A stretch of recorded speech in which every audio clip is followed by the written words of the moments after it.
Assalamualaikum warahmatullahi wabarakatuh. Selamat pagi, siang, sore, atau malam kepada Bu Lisna dan semua yang mendengarkan video ini. Kami dari kelompok 7 dengan anggota Cahyo Budi Prasetyo, Mia Milianita, dan saya Nuni Yuli Astuti akan membahas jurnal yang sudah kami review dengan tema Hambatan Berbicara. Berikut videonya. Latar belakang Jurnal 1.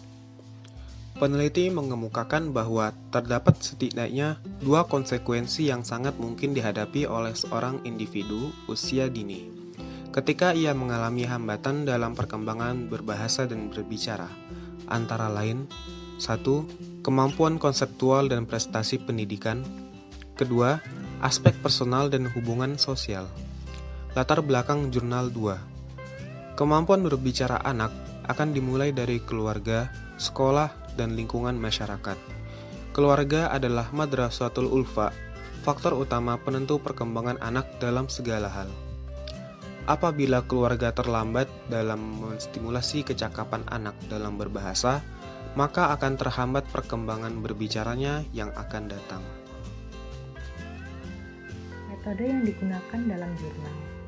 Dalam jurnal 1, menggunakan pendekatan kualitatif dengan desain penelitian studi kasus. Pengumpulan data dilakukan melalui observasi, wawancara, dan asesmen informal, serta dokumentasi catatan lapangan. Kemudian, jurnal 2 menggunakan pendekatan deskriptif kualitatif. Sumber data terdiri dari subjek, yaitu anak, guru, orang tua, dan terapis bicara. Pengumpulan data dilakukan melalui observasi dan wawancara. Kriteria subjek untuk jurnal 1 dan juga jurnal 2 memiliki fokus yang sama.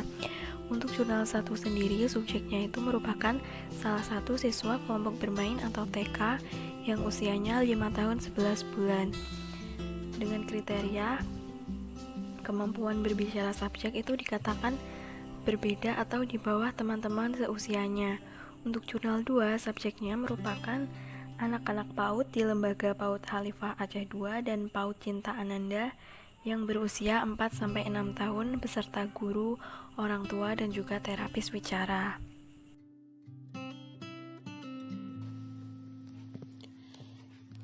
Prosedur asesmen Jurnal 1. Bentuk asesmen yang dilakukan peneliti menggunakan observasi langsung dan wawancara.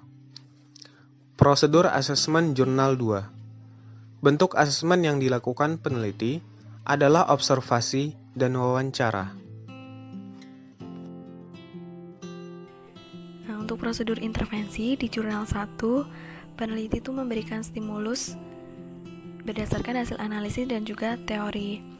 Dan tujuannya itu untuk meningkatkan kemampuan komunikasi ekspresif subjek supaya artikulasi pengucapan berbicaranya itu tepat.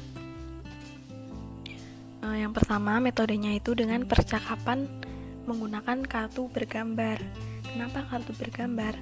Diharapkan kartu bergambar ini tuh dapat menarik perhatian dan juga memperjelas sajian ide. Contoh caranya, misalkan ya, kita meminta dua orang anak berbaris. Nah, anak yang satunya itu kita tutup telinganya, lalu anak yang kedua kita berikan atau kita perlihatkan kartu bergambar. Misalkan ada 3 gambar. Yang pertama gambar laki-laki, yang kedua gambar kuda, dan yang ketiga gambar lapangan, maaf.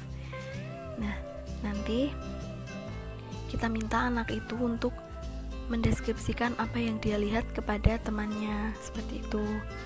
Nah, untuk yang kedua, psikoedukasi untuk orang tua. Jadi di sini orang tua itu diharapkan dapat menyediakan lingkungan yang mendukung anak untuk mengembangkan kemampuan berbicaranya. Contoh yang paling mudah itu kalau di rumah kita sering-sering mengajak anak ngobrol ataupun berbicara. Selanjutnya, untuk di jurnal 2, peneliti itu menawarkan strategi atau teknik sederhana yang dapat dilakukan oleh guru ataupun orang tua dalam mengatasi anak yang terlambat berbicara. Yang pertama, dengan cara melatih anak berbicara dengan benar, pelan-pelan, dan juga berulang. Yang kedua, saat berbicara kita memperhatikan tata bahasa anak yang diucapkan. Apabila salah, kita membenarkan. Untuk yang ketiga, kita melibatkan anak berbicara pada setiap keadaan. Jadi sering-sering kita ajak ngobrol. Untuk yang keempat, kita menggunakan media teknologi yang mendukung pembendaharaan kata anak. Contohnya kita kasih lihat anak YouTube, tayangan anak ya, tapi tayangan-tayangan yang mengedukasi anak supaya anak lebih teredukasi. Untuk cara yang kelima, apabila cara-cara di atas tadi itu kurang efektif, kita bisa melakukan konsultasi rutin untuk mengetahui perkembangan anak kepada dokter atau psikolog anak.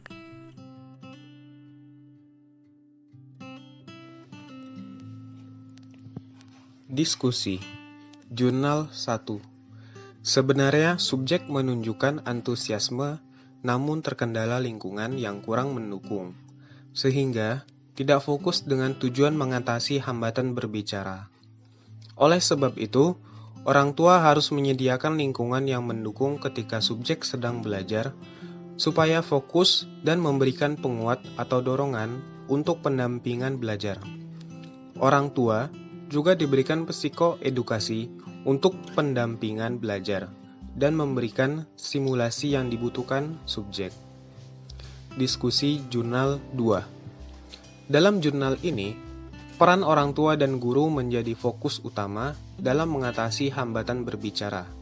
Hal tersebut dikarenakan anak sulit mengungkapkan ekspresinya, ketidaktepatan kata yang diucapkan, serta penguasaan kosakata yang tidak mendukung. Hasil penelitian dalam jurnal 1 menunjukkan bahwa yang pertama, penerapan sistem percakapan visual dengan kartu bergambar bertema dapat digunakan untuk membantu menstimulasi perkembangan anak usia dini dengan hambatan bahasa dan komunikasi. Yang kedua, secara umum, subjek telah menunjukkan kemauan untuk mengekspresikan apa yang ia rasakan, butuhkan, dan inginkan. Yang ketiga, subjek membutuhkan penguat atau dorongan dari lingkungan sekitar, baik itu lingkungan rumah dan sekolah, untuk dapat mengoptimalkan perkembangan bahasa dan berbicara atau komunikasi subjek. Yang keempat, subjek telah mampu mengucapkan bunyi beberapa huruf seperti K, L, S, namun kekonsistenan kemampuan tersebut masih harus terus dilatih. Yang kelima, subjek belum mampu mengucapkan dengan tepat bunyi huruf F, G, J, V, R, Z. Karena huruf tersebut termaksud memiliki bunyi dan cara pengucapan yang sulit. Kemudian yang terakhir, hasil psikoedukasi yang dilakukan kepada orang tua dapat diketahui adanya perubahan pengetahuan, pemahaman, dan persepsi orang tua terhadap kondisi subjek. Muncul kesediaan orang tua untuk mendapatkan penjelasan dan informasi yang lebih lanjut tentang apa yang harus dilakukan oleh orang tua dalam mengatasi hal tersebut, dan perubahan sikap orang tua untuk lebih memperhatikan dan memberikan simulasi yang dibutuhkan oleh subjek. Selanjutnya, hasil dari jurnal yang kedua. Hasil dari penelitian ini menunjukkan masih terdapat anak yang mengalami keterlambatan berbicara di PAUD Khalifah Aceh II dan PAUD Cinta Ananda, menunjukkan ciri-ciri sulit mengungkapkan ekspresi, ketidaktepatan kata yang diucapkan, serta penguasaan kosakata yang tidak mendukung. Peneliti juga menawarkan konsep dalam bentuk strategi atau teknik untuk mengatasi keterlambatan berbicara pada anak. Selanjutnya, komentar kelompok kami mengenai intervensi. Untuk jurnal 1, menurut kami, sasaran intervensi yang dilakukan peneliti sudah betul, tidak hanya melakukan intervensi kepada subjek, tapi juga kepada orang tua. Namun, di sini peneliti itu tidak menyebutkan sudah berapa kali sesi intervensi dilakukan dalam penelitian, sehingga dapat menunjukkan efek yang signifikan kepada subjek, sehingga pembaca itu kurang mengetahui seberapa cepat efektifnya metode intervensi tersebut. Untuk jurnal yang kedua, menurut kelompok kami, strategi atau teknik yang diberikan itu akan lebih baik apabila diperlihatkan hasilnya. Apakah hasil tersebut tuh memang dapat membantu mengatasi keterlambatan berbicara pada anak atau kurang efektif, seperti itu. Sekian materi dari kelompok kami, banyak kurangnya kami mohon maaf. Wassalamualaikum warahmatullahi wabarakatuh.